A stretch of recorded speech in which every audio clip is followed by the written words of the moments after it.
Good evening everyone. आज हम देखेंगे प्रोडक्शन पॉसिबिलिटी कर्व को और वो किस तरीके से हेल्प करता है सेंटर प्रॉब्लम के अंदर। उससे पहले हम जान लेते हैं कि जो हमारे पास रिसोर्सेज होते हैं वो लिमिटेड होते हैं और उनका अल्टरनेटिव यूज़ होता है। आज हम अपने देश के एक रिसोर्स की बात करेंगे जो है लैंड।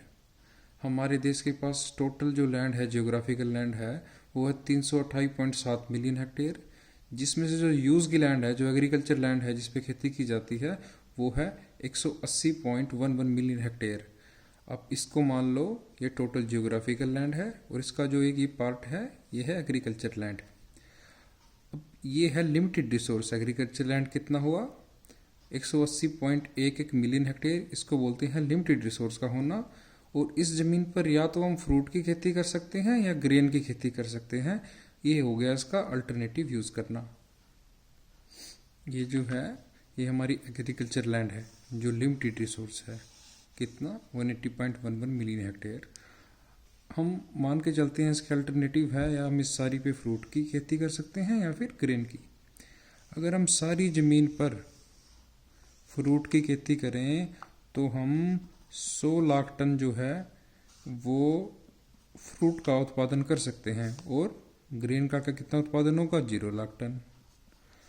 अगर हम अनाज का इस पोर्शन में अनाज की खेती करें, मान लो अगर अनाज यहाँ से निकलेगा 10 लाख टन, तो जो एप्पल या फिर जो फ्रूट होंगे उनकी खेती जो है थोड़ी कम हो जाएगी। वो कितनी होगी? 90 लाख टन। ऐसे ही अगर हम थोड़ा और इस एग्रीकल्चर लैंड पे भी इसकी खेती करें तो ये कितना हो जाएगा? सपोज करो उत्पादन आया 20 लाख टन और बची हुई एग्रीकल्चर पे फ्रूट की खेती करें तो प्रोडक्शन कितना आएगा? 70 लाख टन। इसके अलावा अगर इस पोर्शन पे भी इतने लैंड पे हम गेहूं की खेती या अनाज की खेती करें तो हमारा उत्पादन कितना हो जाएगा? इतने हिस्से पे 30 लाख टन। और बचे हुए हिस्से से अगर हम फ्रूट की खेती करें तो हमारा उत्पादन जो होगा फ्रूट का होगा 40 लाख टन। इसी तरीके से अगर सारी जमीन पर हम अनाज की खेती करें तो हमारा प्रोडक्शन होगा 40 लाख टन और जो फ्रूट की खेती होगी वो 0, उत्पादन 0 होगा। इस तरीके से हमने देखा कि जो हमारी लैंड है, जो लिमिटेड रिसोर्स है, उसके जो अल्टरनेटिव यूज हैं फ्रूट और ग्रेन की खेती, उसके हम अलग अलग जो है हमने पोर्शन निकाल लिए। चलिए अब समझते हैं कि प्रोडक्शन पॉसिबिलिटी कर्व है वो क्या होता है। Production possibility curve it show the combination of two goods with the given resources and technology. Production possibility curve दो गुड्स के कॉम्बिनेशन को दिखाता है, अलग अलग कॉम्बिनेशन को, और किसके साथ? With given resources and technology. Given resources का मतलब क्या हुआ? जैसे ये पूरी लैंड थी जो 180.11 मिलियन हेक्टेयर में थी, उसको हम बोलते हैं गिवन रिसोर्सेज। और टेक्नोलॉजी का मतलब है यहाँ पे कि टेक्नोलॉजी जो रहेगी कॉन्स्टेंट रहेगी। बेसिकली इसकी एजम्पशन है जो हम आगे पढ़ेंगे। अब पीपीसी शेड्यूल क्या है? ये कॉम्बिनेशन दिखा रहा है दो गुड्स में। इसमें मान लिया हमने एप्पल और व्हीट की जो है हम वो खेती कर सकते हैं। लिमिटेड रिसोर्स क्या है? वो लैंड जो है लिमिटेड है। ए पॉइंट पे हमने देखा था कि अगर हम 100 लाख टन फ्रूट का उत्पादन करेंगे तो हम जो है अनाज का उत्पादन 0 करेंगे।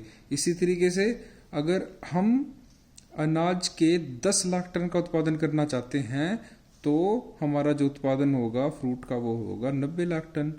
सेम इसी तरीके से अगर हम कुछ और पार्ट पे आगे खेती करें तो 20 लाख टन जो उत्पादन होगा वो अनाज का होगा और 90 से कम होके 70 लाख टन जो है उत्पादन वो एप्पल हो जाएगा।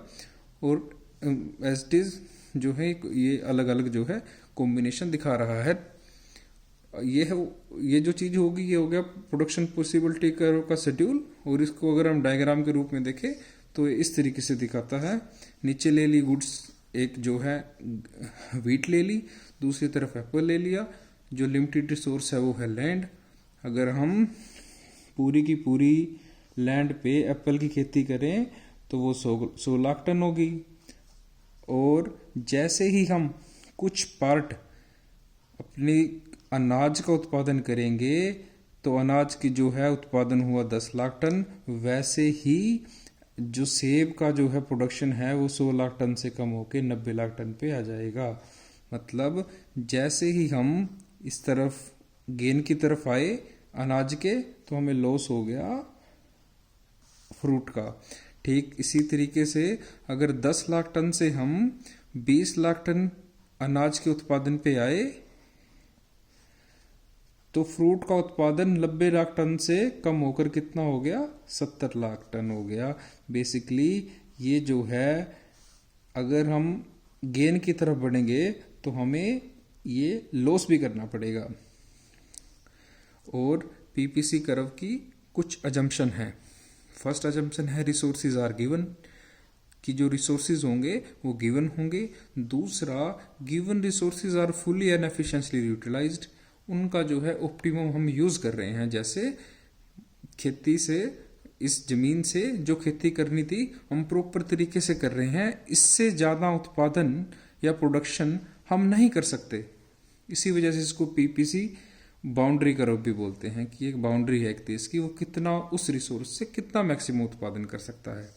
तीसरा, जो टेक्नोलॉजी होगी वो कांस्टेंट होगी, क्योंकि हम जानते हैं जब भी टेक्नोलॉजी के अंदर इंप्रूवमेंट होगी तो वो गिवन रिसोर्सेज से और ज़्यादा आउटपुट जो है वो निकाल सकती है। इसके अलावा पीपीसी की कुछ फीचर हैं। जो पीपीसी स्लोप होता है वो हमेशा डाउनवर्ड होता है, फ्रॉम लेफ्ट टू राइट।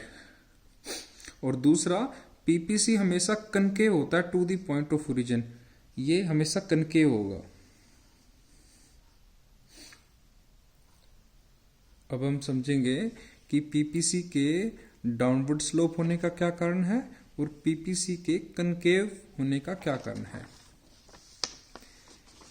जो पीपीसी स्लोप है वो डाउनवर्ड क्यों है, क्योंकि जैसे ही हम गिवन रिसोर्सेज हैं जो हमारे पास जो लिमिटेड हैं, उसमें से हम जैसे ही इंक्रीज करेंगे दूसरी गुड्स का, जैसे ही हम इंक्रीज करना स्टार्ट करेंगे अनाज के प्रोडक्शन को, तो हमें जो है वो हमारा डिक्रीज होना स्टार्ट हो जाएगा फ्रूट का प्रोडक्शन। इसी वजह से डाउनवर्ड स्लोप के अंदर आता है और लेफ्ट से राइट की तरफ मूव करता है, डाउनवर्ड होता है। दूसरा, जो पीपीसी कर्व है वो कनकेव होती है ओरिजिन पॉइंट से। क्यों? क्योंकि जो मार्जिनल अपॉर्चुनिटी कॉस्ट होती है वो बढ़ती रहती है, because marginal opportunity cost is rising और increasing when the producer increase the production of good X and sacrifice the production of good Y. जैसे ही वो एक अनाज के प्रोडक्शन के अंदर हमने जो है बढ़ोतरी करनी स्टार्ट की, जैसे ही हमने इसका गेन लेना स्टार्ट किया तो दूसरी तरफ जो है हमारा इसका प्रोडक्शन जो है डिक्रीज होना स्टार्ट हो गया, मतलब इसमें हमें प्रोडक्शन में हमें लॉस होना स्टार्ट हो गया। Basically marginal opportunity cost ratio ही बताती है कि change in loss of output fruit के आउटपुट में और चेंज इन गेन ऑफ जो ग्रेन के आउटपुट में जो हमें गेन हुआ। देखो हम देखें, ये 0 से 10 की तरफ आया तो 10 लाख टन का जो है इसको गेन हो गया, और 10 से 20 की तरफ जब उत्पादन किया अनाज का तो 10 का फिर गेन हो गया। जैसे ही ये 100 से 90 की तरफ आया, इसका उत्पादन कम हुआ तो 10 का लॉस हो गया, और 90 से 70 की तरफ आते ही 20 लाख टन का जो है फिर लॉस हो गया। ऐसे ही फर्दर लॉस होता जा रहा है। ये लॉस की रेशो है, ये लॉस की साइड है, और ये गेन की साइड है। तो हम देखेंगे कि मार्जिनल अपॉर्चुनिटी कॉस्ट जो है बढ़ती जा रही है। पहले 1:1 थी, फिर 2:1 होगी, फिर 3:1 और ऐसे ही 4:1। यही कारण है कि प्रोडक्शन पॉसिबिलिटी कर्व होती है जो कनकेव होती है ओरिजिन ऑफ पॉइंट से। अब यहाँ सवाल जो है वो खड़ा हो गया, क्या मार्जिनल अपॉर्चुनिटी कॉस्ट है जो अगर वो कांस्टेंट रहे, क्या पीपीसी कर्व जो है वो कनकेव की वजह स्ट्रेट लाइन का हो सकता है? ये क्वेश्चन है। क्वेश्चन क्या खड़ा हुआ, क्या पीपीसी कर्व जो है स्ट्रेट लाइन का हो सकता है? और दूसरा, क्या ये कन्वेक्स हो सकता है ओरिजिन ऑफ पॉइंट से? चलिए समझते हैं। सबसे पहला क्वेश्चन कि क्या पीपीसी कर्व स्ट्रेट लाइन का हो सकता है? बिल्कुल हो सकता है, अगर मार्जिनल अपॉर्चुनिटी कॉस्ट जो है वो कांस्टेंट हो जाए। जब मार्जिनल अपॉर्चुनिटी कॉस्ट कांस्टेंट हो जाएगी, मतलब जैसे ही हम अनाज की एक अधिक यूनिट का जो है हम प्रोड्यूस करेंगे और मार्जिनल अपॉर्चुनिटी कॉस्ट अगर कांस्टेंट हो जाए और जो उसका लॉस है वो भी कांस्टेंट हो जाए, वो बढ़े ना, जैसे इसमें बढ़ रहा था, लॉस की रेशो जो है बढ़ती जा रही थी। इसमें देखेंगे हम, जैसे ही हम एक प्रोडक्शन की तरफ आए 4 का ही लॉस हुआ, जैसे 2 यूनिट की तरफ आई तो गेन 1 का हुआ और लॉस फिर 4 का हुआ। ऐसे इसमें रेशो जो है वो कांस्टेंट है। जब रेशो कांस्टेंट होगी तो पीपीसी जो है वो स्ट्रेट लाइन की हो जाएगी। देखिए पीपीसी कनकेव नेचर की होती है क्योंकि मार्जिनल अपॉर्चुनिटी कॉस्ट बढ़ती है। दूसरा, स्ट्रेट लाइन हो सकती है जब मार्जिनल अपॉर्चुनिटी कॉस्ट कांस्टेंट हो, लेकिन कभी भी मार्जिनल जो पीपीसी कर्व है वो कन्वेक्स नेचर की नहीं हो सकती, क्योंकि हम किसी भी, अब चीज होती है कि क्या पीपीसी कर्व को जो है वो रोटेट या शिफ्ट हो सकती है? बिल्कुल हो सकती है, अगर पीपीसी की जो जंक्शन है उनके साथ छेड़छाड़ की जाए, उनके साथ जो है उनको बदल दिया जाए। जैसे जो रिसोर्सेज हैं वो इंक्रीज या डिक्रीज हो जाएं, टेक्नोलॉजी है वो आ जाए, तो उस वजह से जो है पीपीसी कर्व जो है रोटेट हो सकती है। सबसे पहले देखते हैं इंक्रीज इन रिसोर्सेज। सपोज करो जो हमारे पास गिवन लैंड थी, अगर उसको बढ़ा दिया जाए, जैसे जंगल को काट के भी जमीन में शामिल किया जाए, तो रिसोर्सेज बढ़ जाएंगे। रिसोर्स के बढ़ने से जो है पीपीसी कर्व जो है, प्रोडक्शन जो है, पीपीसी पहले यहाँ थी और फिर चेंज होके आगे की तरफ हो जाएगी। ठीक दूसरे इसी तरीके से अगर सपोज करो पंचायती जो जमीन है उसके अंदर भी एग्रीकल्चर ना करके उसके अंदर भी आप पेड़ पौधे लगा दे सरकार, तो जो गिवन रिसोर्सेज हैं वो कम हो जाएंगे और उससे जो पीपीसी कर्व है वो नीचे की तरफ आ जाएगी। अगर टेक्नोलॉजी के अंदर चेंज किया जाए, सपोज करो अगर गुड्स बी की जो गुड्स एक्स है, यहाँ पे गुड एक्स लेके चल रहे हैं हम, यहाँ पे गुड वाई, अगर गुड एक्स की टेक्नोलॉजी में चेंज आए और गुड वाई की टेक्नोलॉजी जो है वो कांस्टेंट रहे, तो पीपीसी कर्व यहाँ से इस तरफ शिफ्ट हो जाएगी। ठीक इसी तरीके से अगर गुड वाई की टेक्नोलॉजी में चेंज आ जाए और गुड एक्स की टेक्नोलॉजी सेम रहे तो वो इस तरफ शिफ्ट हो जाएगी। अगर दोनों गुड्स की टेक्नोलॉजी के अंदर चेंज आ जाए तो जो पीपीसी कर्व है वो यहां से यहां शिफ्ट हो जाएगी।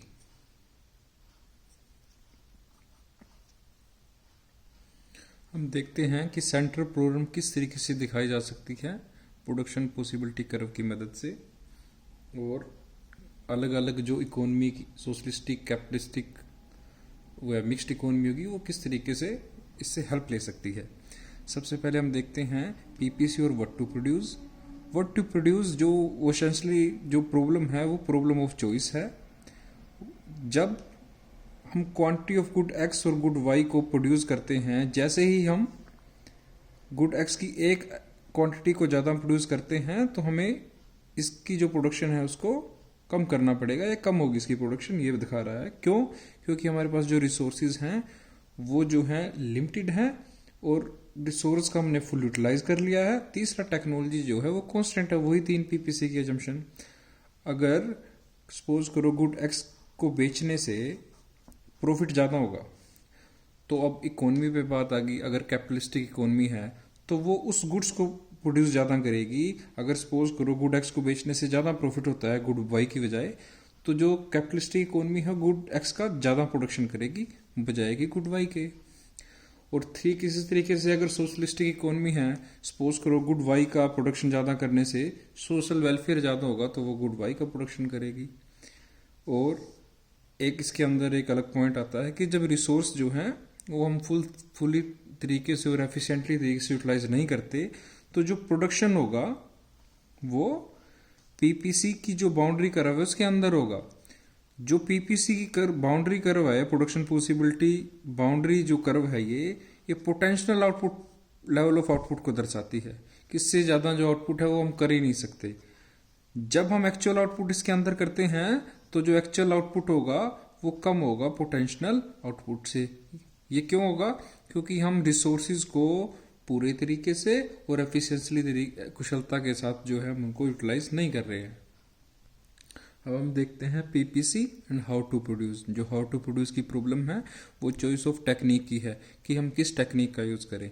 हम कैपिटल मशीनरी के यूज से प्रोडक्शन करें या हम लेबर के इंटेंसिव की तरफ जाएं। हम जब भी देखो, अब खुद सोचो, जब हम लेबर की हेल्प से प्रोडक्शन करेंगे कंपैरिजन टू मशीनरी के, तो हमारा जो प्रोडक्शन होगा वो कम होगा, पीपीसी कर्व की जो बाउंड्री होगी वो कम होगी। जब भी टेक्नोलॉजी आती है, मॉडर्न टेक्नोलॉजी आएगी, तब जो है प्रोडक्शन जो है इंक्रीज होगी। जब भी हम मॉडर्न टेक्नो पीपीसी कर्व जो है उसका जो दायरा है वो बढ़ जाएगा। जब मॉडर्न टेक्नोलॉजी के यूज से करेंगे हम, तो पीपीसी कर्व जो है वो ज़्यादा वाइड दिखेगी ओरिजिन से, और जब हम जो है लेबर इंटेंसिव टेक्निक से यूज करेंगे तो पीपीसी कैपिटलिस्टिक अप्रोच से कम दिखेगी, थोड़ी अंदर दिखेगी। ये फिर डिपेंड करता है कि आपकी इकोनॉमी कैसी है। अगर कैपिटलिस्टिक इकोनॉमी है तो वो जो है मॉडर्न टेक्नोलॉजी का यूज करेंगे, क्योंकि उनको तो प्रॉफिट अर्न करना है, देश के अंदर नौकरी जाए लेबर की, उनको कोई उससे मतलब नहीं। अगर आपकी सोशलिस्टिक इकोनॉमी है तो वो इस अप्रोच का यूज करेगी, यहाँ पे प्रोडक्शन करेगी। क्यों? क्योंकि उनको देश में रोजगार भी उत्पन्न करने हैं, सब चीजें देखनी है। जैसे मनरेगा है, अब जो मनरेगा में लोग काम करते हैं वो खुदाई का काम करते हैं, उसको एक जेसीबी जो है वो 200-300 लोगों का काम एक दो घंटे में कर सकती है। लेकिन सरकार क्यों मनरेगा के तहत लोगों को मजदूरी देती है? ताकि देश के अंदर जो है रोजगार मिले लोगों को। तीसरा है PPC and for whom to produce किसके लिए किया जाए। ये बेसिकली प्रॉब्लम होती है डिस्ट्रीब्यूशन ऑफ इनकम से। अगर उस देश की गवर्नमेंट पुअर सेक्शन के बारे में सोच रही है तो प्रोडक्शन पॉसिबिलिटी कर्व ये होगी। अगर वो रिच लोगों के बारे में सोच रही है तो प्रोडक्शन पॉसिबिलिटी कर्व ये होगी। क्यों? क्योंकि जब भी वो डिस्ट्रीब्यूशन ऑफ इनकम जो है वो उन पुअर लोगों के फेवर में होगा, तब सेविंग और इन्वेस्टमेंट जो है वो कम होगी। उस वजह से जो प्रोडक्शन पॉसिबिलिटी कर्व है वो कम होगा।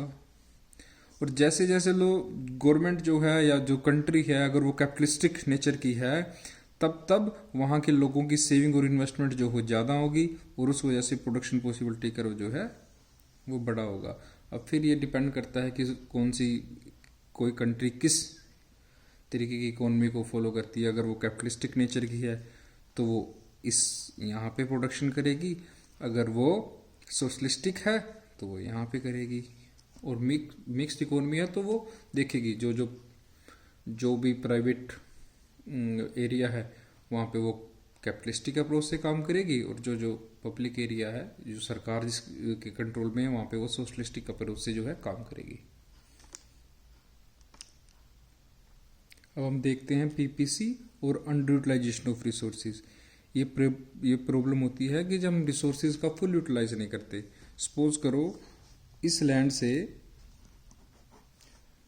ये लिमिटेड रिसोर्स है, लैंड है, इससे हम 100 लाख टन जो है सपोज करो अनाज जो है वो उत्पन्न कर सकते हैं। लेकिन हम कर कितना रहे हैं? 70 लाख टन।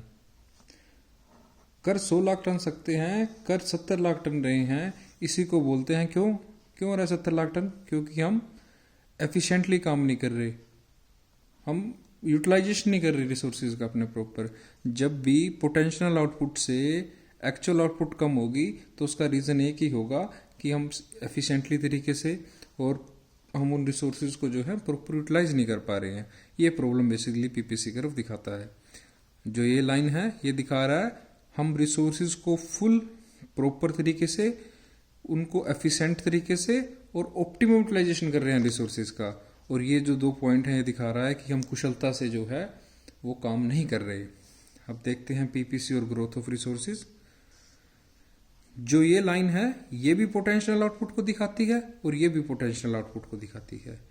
ऊपर क्या था कि ये पोटेंशियल आउटपुट को दिखा रही थी, ये दिखा रही थी एक्चुअल आउटपुट को। मींस ये पोटेंशियल आउटपुट नहीं था, पोटेंशियल आउटपुट तो हमारा था 100 लाख टन, हम बना कितना रहे थे? 70 लाख टन।